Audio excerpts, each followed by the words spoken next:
Hoje estamos com o episódio 5, o episódio onde Lenin casou finalmente com a Krupskaya, que ele sai do desterro na Sibéria e vai para a Europa e vai editar o jornal Iskra.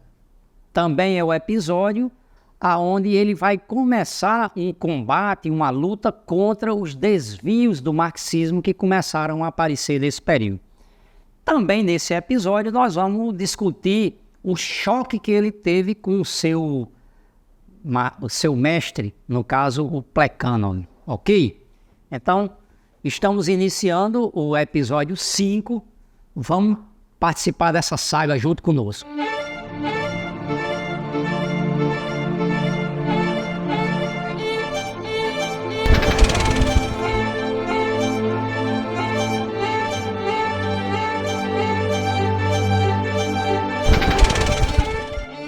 Nesse episódio, então, ele se casou com a Krupskaya. A Krupskaya foi para o exílio junto com ele, para o desterro na Sibéria, e se deu o casamento aí na Sibéria, né? Ele com 28 anos e ela com 29 anos, tá certo? Então, aí foi o casamento dos dois e que durou a vida inteira, certo? Nesse período, o Lenin sai, um ano antes, ele sai desse exílio, desse desterro, e vai cumprir, digamos, a pena dele, enquanto que a Krupskaya seguiu um ano nesse exílio, né, depois dele. Nesses 3 anos de exílio do Lenin, foi aí onde deu a formação dele como dirigente, né? Então, ele sentou as bases do programa do partido, né? Redigiu um borrador do programa do partido. Ele já começou a ver as formas de organização do partido, as táticas utilizadas para entrar no movimento operário. Ele começou a descobrir as formas de agitação e propaganda para, no caso, trabalhar com o movimento operário, com o movimento dos trabalhadores, certo? E também nesse período é que ele começa esse combate aos desvios do marxismo, né? E ele se junta também, conhece os grandes dirigentes da Internacional, certo?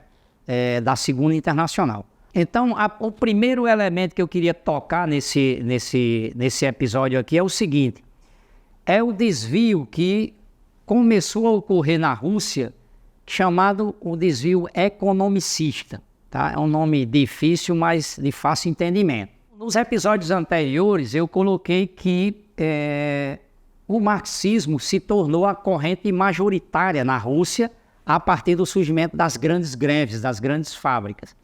Então, esses jovens estudantes que fundaram o partido, recém-formados, a intelectualidade, foi para as greves participar e ajudar nas greves e nas mobilizações dos trabalhadores. E chegaram a uma situação de dirigir esse movimento. Então, no episódio passado, eu expliquei que eles dirigiram greves com 30 mil trabalhadores e trabalhadoras do setor têxtil. Então, aquilo ali que é o seguinte: jovens estudantes, digamos, dirigindo grandes greves. Então, o que foi que aconteceu? O marxismo, então, o partido começou a ter um peso, deixou de ser aquele partido fundacional, que eram 10, 15 pessoas, e aí já começou a ser um partido maior, que dirige greves, que começa a participar da vida política do país. Só que isso que é o lado bom, porque o lado ruim é o seguinte: imagine jovens que vão para uma greve e começam a dirigir greves com 30 mil pessoas, certo? 30 mil operários, greves com radicalizados. Esses jovens, eles gostaram tanto, que eles começaram a dizer o seguinte: o partido só precisa disso, de ir para a greve e tá aí na greve e está resolvido todo o problema da revolução, certo? Aí é que morou o perigo. Por quê? Todo o debate que teve é o seguinte: porque a proposta desse grupo era desviar o marxismo. Para quê? Ele dizia o seguinte: o marxismo, primeiro, ele participa do movimento das lutas e das greves, digamos, das lutas econômicas, né, das lutas sindicais, certo? Mas para levar uma mensagem de luta socialista aos trabalhadores, para que dessas greves amplia a consciência de classe do trabalhador para a necessidade de mudar a sociedade. Não só mudar a fábrica, as condições de trabalho, mas mudar toda a sociedade, para enfrentar o governo, enfrentar o patrão e no geral. Então, o Partido Comunista, o Partido Socialista, o Partido Revolucionário, ele atua nessas lutas para elevar o nível de consciência da classe trabalhadora para uma transformação revolucionária. Esses jovens queriam parar na metade do caminho, que era só dizer o seguinte: não, nós vamos lá, faz a agitação, faz a greve e isso já é suficiente. E o Lênin dizia: não, não é suficiente. Por quê? Ele dizia que, apesar da importância das greves como um movimento de luta, mas esse movimento, se parar apenas na greve e na luta por melhores salários ou melhores condições de trabalho, ela é uma luta incompleta, porque ela se dá dentro dos marcos do sistema capitalista. Então, o trabalhador ganha um aumento de salário aqui e perde com a inflação no dia seguinte. Melhora as condições de vida aqui, mas perde o emprego no dia seguinte. Então, o Lênin dizia que era a limitação dessa luta econômica se ela ficar presa em si mesma. As greves, por si, elas são, digamos, grandes exemplos de luta, onde a classe aprende a lutar, a enfrentar o patrão, a enfrentar o governo, a enfrentar a polícia, a defender seus direitos. Porém, ela é apenas o início da grande luta para transformar a sociedade. E aí, esses jovens economicistas, eles queriam mudar todo o que era o partido, o programa do partido, para chegar só na luta econômica e dizer o seguinte: aqui nós vamos mudar completamente a luta. Então, o que eles diziam? Eu vou ler um trecho pequeno para que vocês entendam o que é que eles defendiam. Eles dizem assim, abre aspas: o comitê não considera, no entanto, que seja possível, no momento atual, convocar a massa de operários para a ação política, ou, dito de outra maneira, realizar uma agitação política, posto que os operários russos, em geral, não estão maduros ainda para a luta política. Quer dizer, eles entendiam, fecha aspas, eles entendiam que o operário só tinha consciência para fazer sua greve econômica, mas a luta política contra o governo e contra os patrões em geral, não. E isso, o Lênin dizia que isso é um erro. Por quê? Porque esses operários, eles vivem numa sociedade de conjunto e eles estão, sim, preparados para uma agitação política.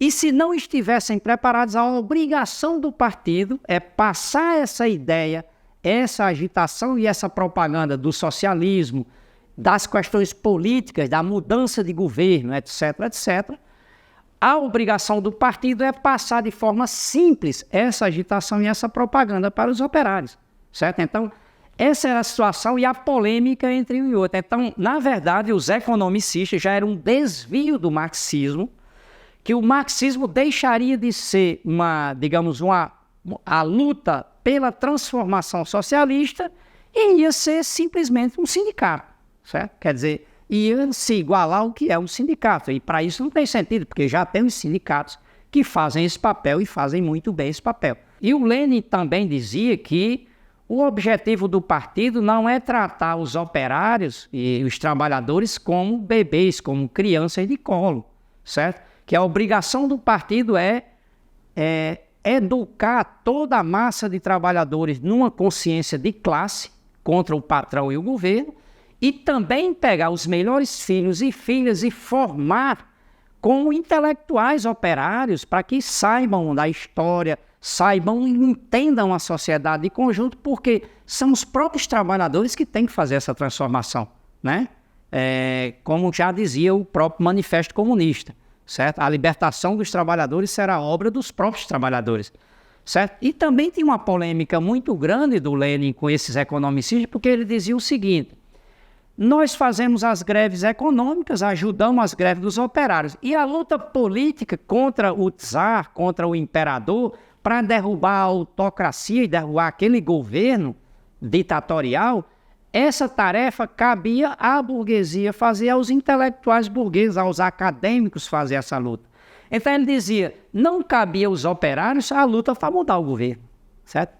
Aos operários cabe a luta econômica. Ora, essa visão é uma visão burguesa.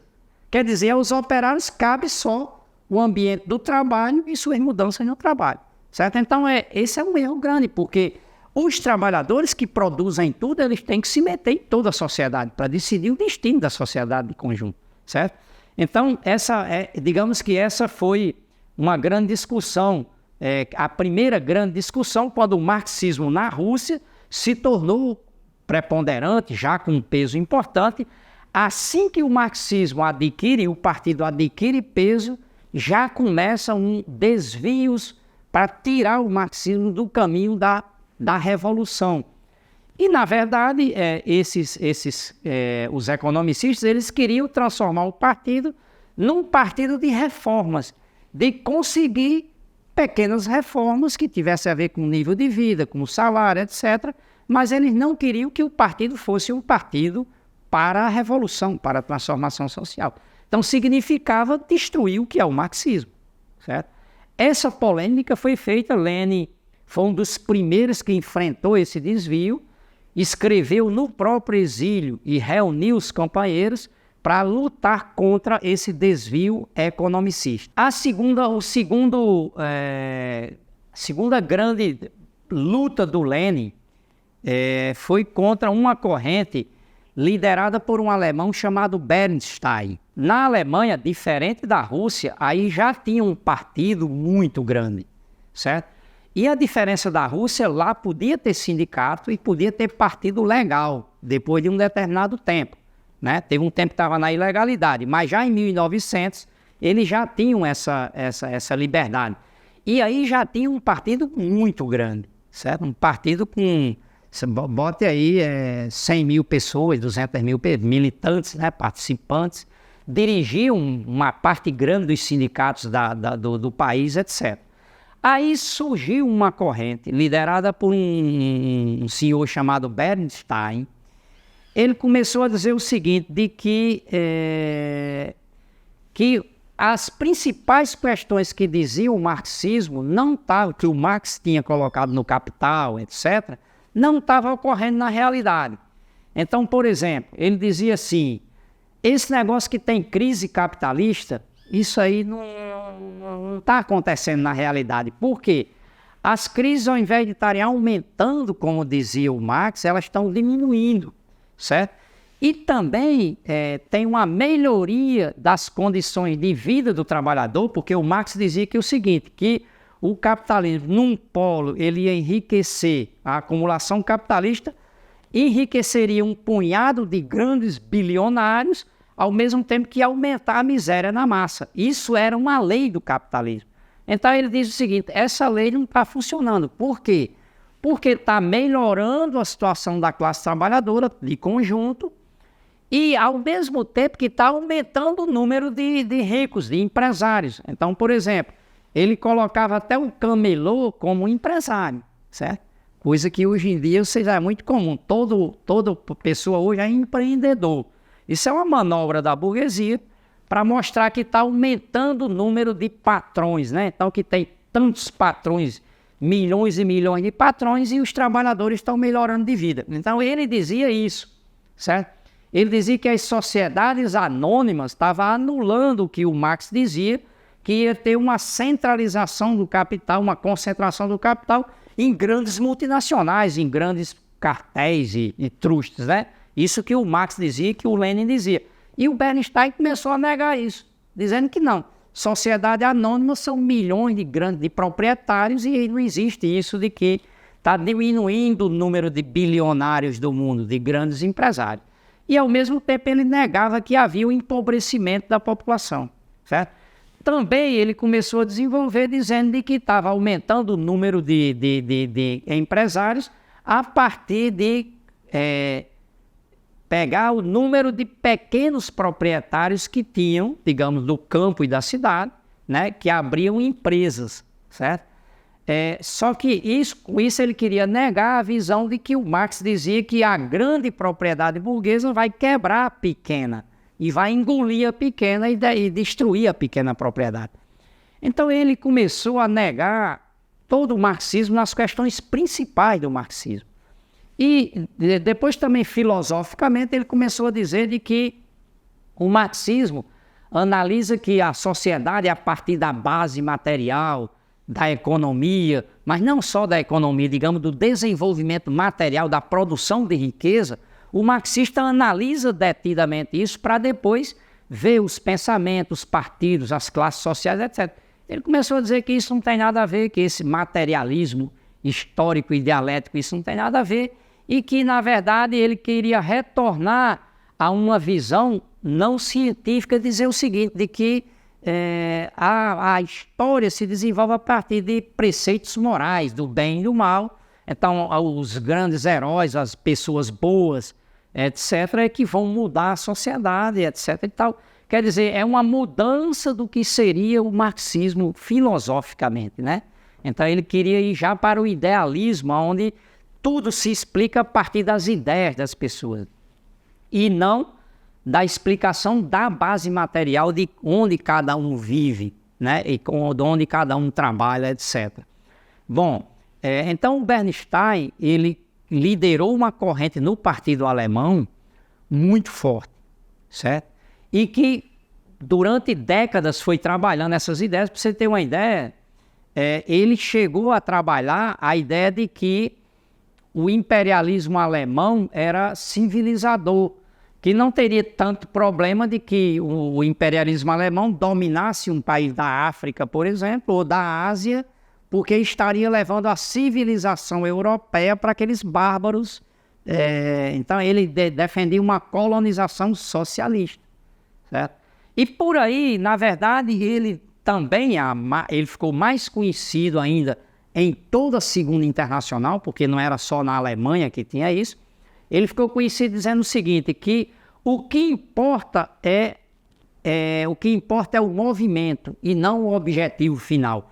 Quer dizer, o socialismo não importa. O que você almeja no final, que é uma revolução para transformar a sociedade, isso não importa. O que importa é o que você faz no dia a dia do que é possível fazer, certo? Então, na verdade, ele estava querendo transformar o Partido Marxista Revolucionário, né, a Segunda Internacional, num partido de pequenas reformas burguesas, certo? Esse era o objetivo. O erro dele fundamental era o quê? É que ele como viu que havia uma melhora momentânea lá na Alemanha da situação, ele transformou aquilo ali como se fosse para o mundo inteiro e o capitalismo fosse civilizatório para o mundo inteiro. E que não se necessitasse derrubar o capitalismo, entendeu? Para ir ao socialismo. Ele disse que bastaria devagarinho, com pequenas reformas, e um belo dia todo mundo acordaria numa sociedade socialista, feita não por uma revolução, senão por um processo de pequenas reformas, de grão em grão, digamos, a galinha enche o papo, digamos, popularmente. Evidentemente que isso não tem nada a ver com a vida real, certo? Basta ver hoje, por exemplo, as grandes crises econômicas que existem, a destruição massiva da pequena propriedade em prol da grande propriedade multinacional. Hoje nós chegamos numa situação que 247 grandes bancos e empresas dominam toda a economia mundial. Nós estamos chegando numa situação de que o desenvolvimento da técnica e da robótica, etc., que dentro de 10, 15 anos nós vamos ter metade da mão de obra mundial desempregada ou subempregada. Por quê? Porque as máquinas vão substituir a metade da mão de obra mundial. Nós estamos vendo uma situação de destruição ambiental da Amazônia, mas não só da Amazônia, do mundo inteiro, o capitalismo destruindo a humanidade, o ser humano e a natureza, e não tem nada a ver com o que desenhava Bernstein há 100 anos atrás, 120 anos atrás.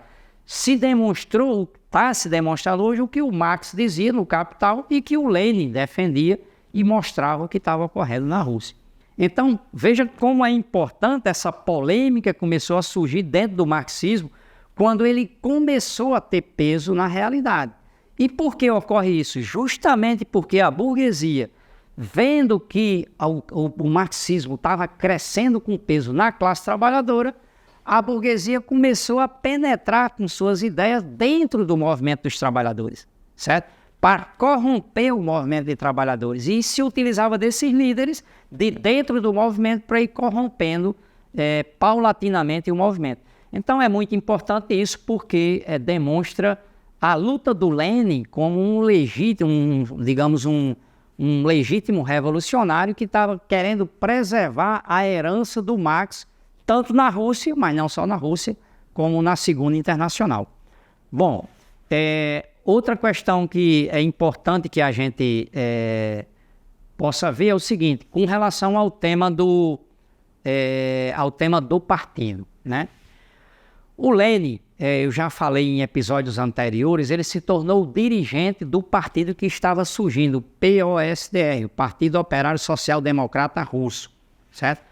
E ele pensou uma ideia que era o seguinte, os marxistas na Rússia, lá não podia ter sindicato, lá não podia ter partido legal, uma pessoa que fosse lutar por qualquer coisa, seja uma greve, qualquer coisa, ele tinha que praticamente entrar na ilegalidade. Ele não tinha como ser de um partido e atuar legalmente trabalhando num lugar de trabalho, certo? Então, um militante, quando entrava na luta, ele já ia para a clandestinidade, e a polícia nos pés dele, caçando a pessoa para prender ou matar, etc. Então, o Lenin, os grupos se formavam por cidades dispersas. Então, o que o Lenin pensou? Ele disse o seguinte, a gente precisa fazer um partido centralizado, certo? Que reúna todas centenas e milhares de marxistas que estão dispersos na Rússia. Então, ele pensou o seguinte, ele disse, a única forma de reunir esse povo é se eu monto um jornal, que ele deu o nome de Iskra, que Iskra em russo, no caso em português, seria fagulha. Ele disse que era a fagulha que vai puxar, vai acender a chama, digamos assim, né? Então, Iskra era o nome do jornal. E ele ele foi, digamos, junto com os principais dirigentes, ele montou esse jornal. Qual era a ideia do jornal? A ideia do jornal era o seguinte, era ter um programa que unificasse quem era desse jornal, e esse programa, essa plataforma de luta, a cada jornal ia aparecendo essa ideia, que eram só as ideias do marxismo.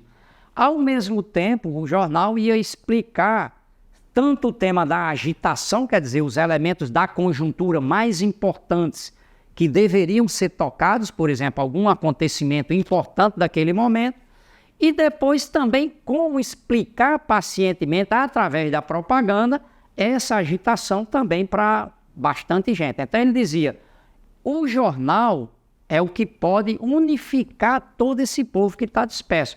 Mas não é unificar só porque reunia todo mundo junto. Era porque o jornal ia ser uma espécie de programa onde ia juntar pessoas dispersas na Rússia toda, certo? Então aí o que foi que ele fez? Ele dizia o seguinte, de que ele dizia, então, o trabalho dos revolucionários é estudar, fazer propaganda e agitação e organizar, certo? Então, veja, ele colocava 3 palavras de ordem que era estudar, quer dizer conhecer a vida, conhecer a realidade, conhecer a história. Aí depois ele dizia fazer propaganda, ou seja, divulgar isso com a massa de trabalhadores, não é para ficar para si esse conhecimento, divulgar através da agitação e da propaganda e organizar as pessoas, porque também não basta só agitar, você tem que organizar as pessoas para uma luta revolucionária. Então ele, a partir do jornal, ele tinha esse objetivo, certo? E aí o que ele queria com isso era o quê? Era de que juntar militantes revolucionários dedicados à luta revolucionária que tivessem um contato com os trabalhadores, tivessem no meio dos trabalhadores, fazendo essa agitação, essa propaganda, desenvolvendo a consciência de classe dos trabalhadores, educando a classe trabalhadora na necessidade de uma revolução para mudar o sistema. Bom, então Lenin, com essas ideias, ele sai do desterro, né, da Sibéria, e vai para a Europa, certo? Onde ele vai editar esse jornal, ele vai para Munique, na Alemanha, e ele vai editar esse jornal no estrangeiro. Por quê? Porque não dava para escrever esse jornal na Rússia, porque a polícia prendia, etc. e tal. Então ele foi para o estrangeiro para fazer esse jornal lá.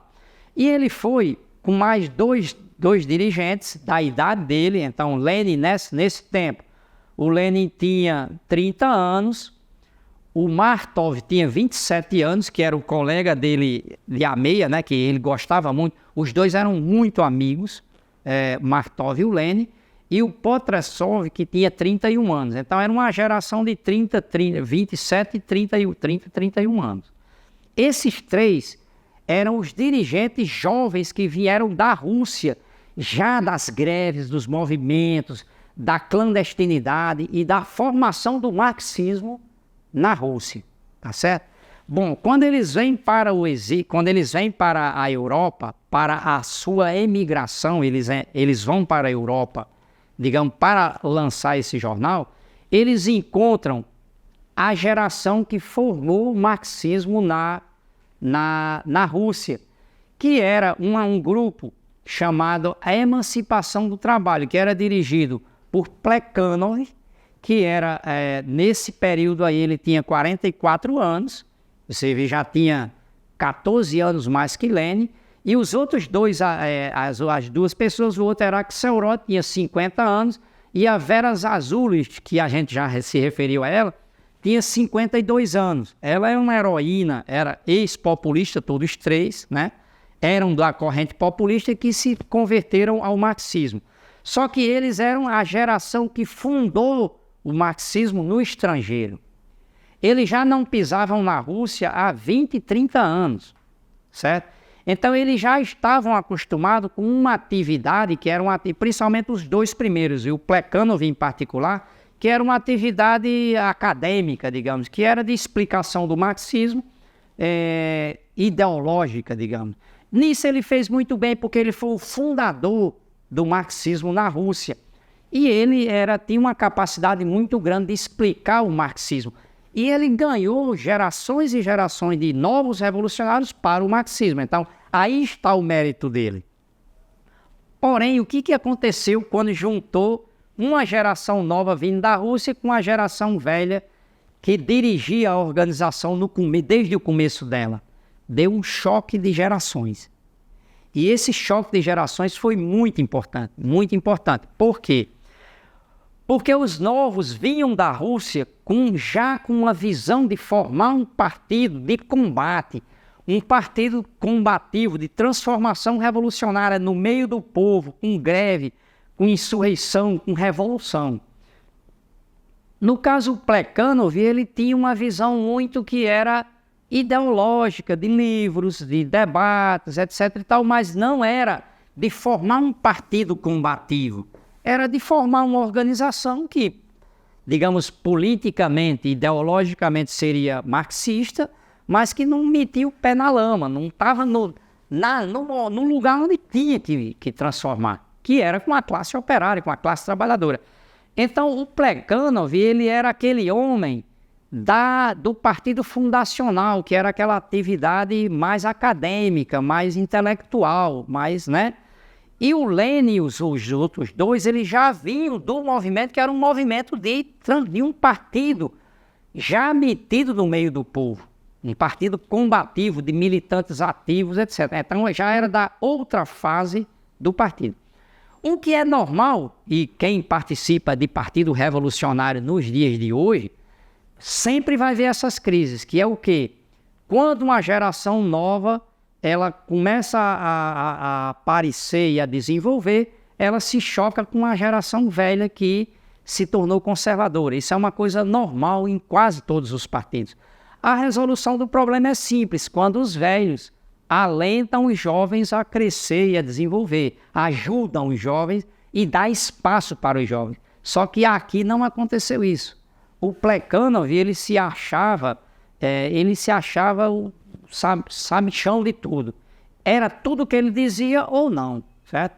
Então, o que aconteceu com isso é que o seguinte,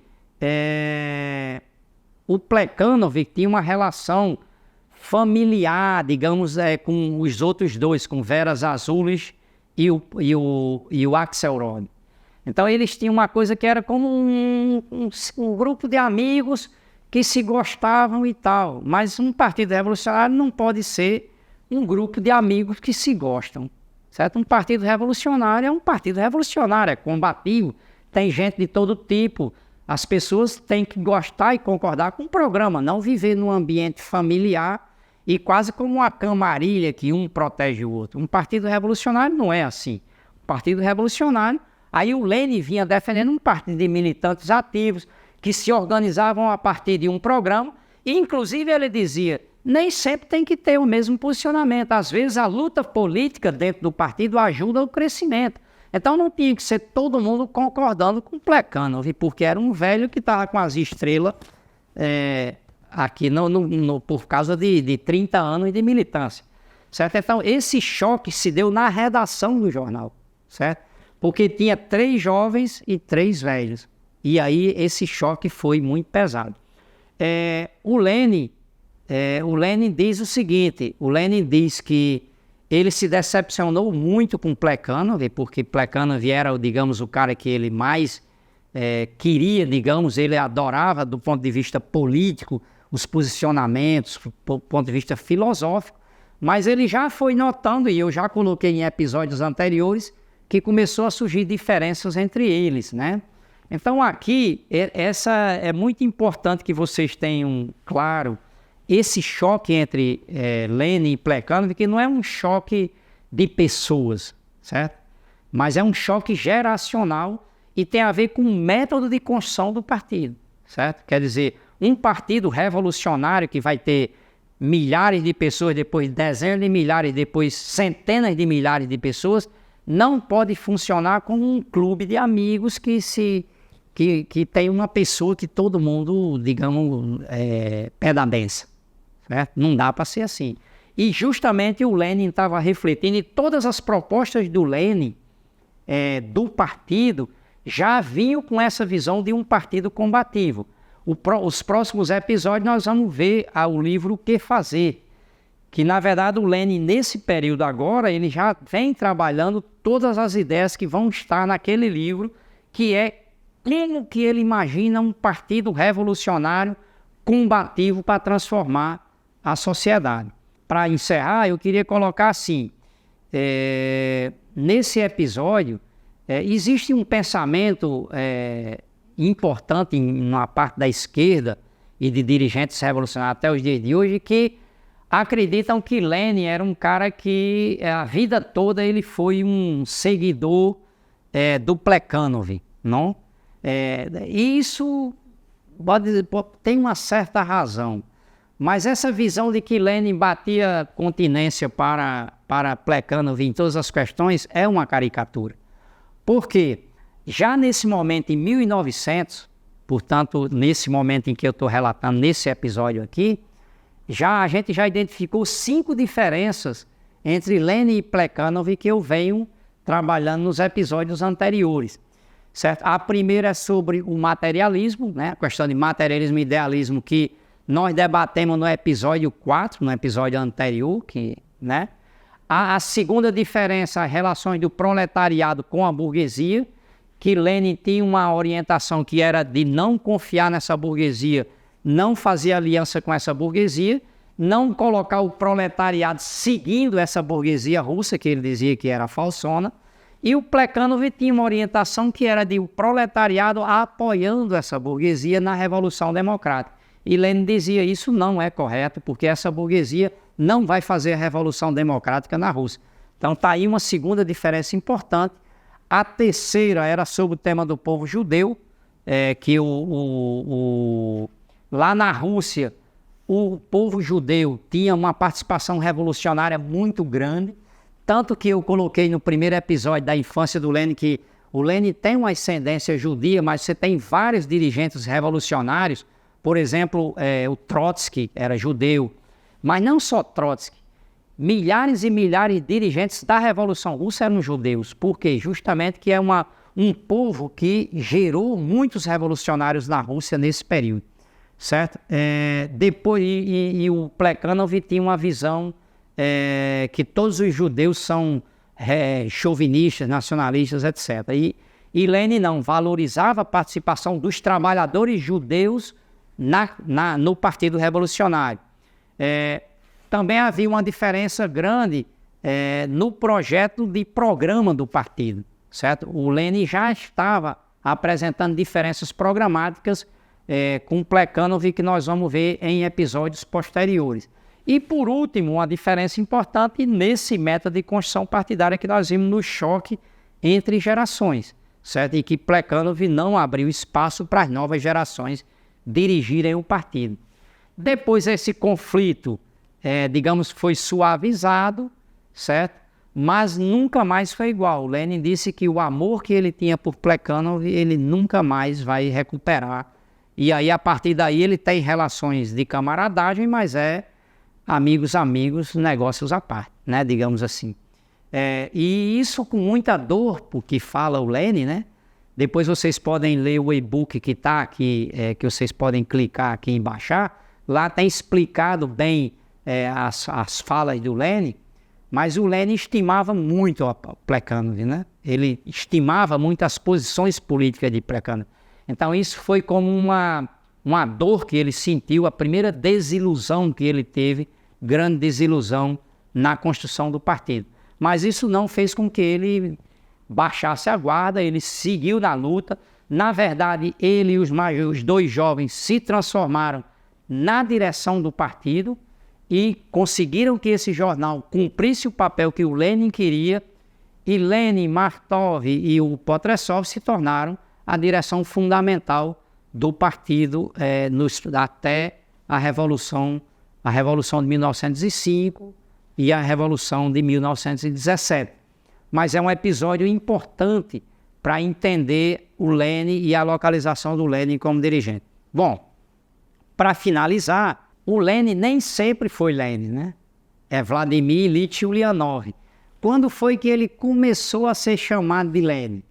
Foi nesse episódio em 1901, que é esse episódio que nós estamos trabalhando aqui, foi a primeira vez que ele utilizou esse pseudônimo. Ele escreveu N. Lenin, foi a primeira vez, em 1901, em dezembro de 1901, chama A Questão Agrária e os Críticos de Marx. É um artigo dele que ele assinou N. Lenin. E a partir daí ele passou a ser conhecido com esse nome. Tanto que Vladimir Ilyich Ulyanov, ninguém sabe quem é, né? E o Lenin é mais conhecido, digamos, universalmente. Bom, eu acabo por aqui. Sigo querendo que vocês gostem, continuem a saga junto com a gente e vamos para o episódio 6.